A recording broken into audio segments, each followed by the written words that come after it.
మెల్లగా మెల్లగా అలా ఏడ్చకూడదురా, ఏడ్చకూడదు. ఆడలా పట్టుకో, ఆడు నడుస్తాడు అంతే. అలా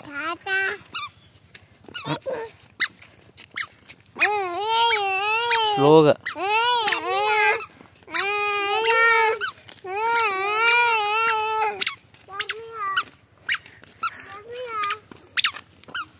ఎండ ఎండ అక్కడ నీడకి వెళ్ళిపోన్నాము. ఇప్పుడు వద్దాము ఎండ.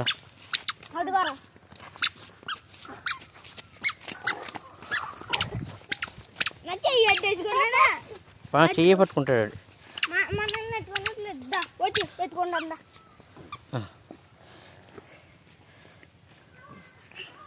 ఎండ ఇప్పుడు వద్దు. నిస్సి వాడిని చూసుకో కొంచెం. అవునా?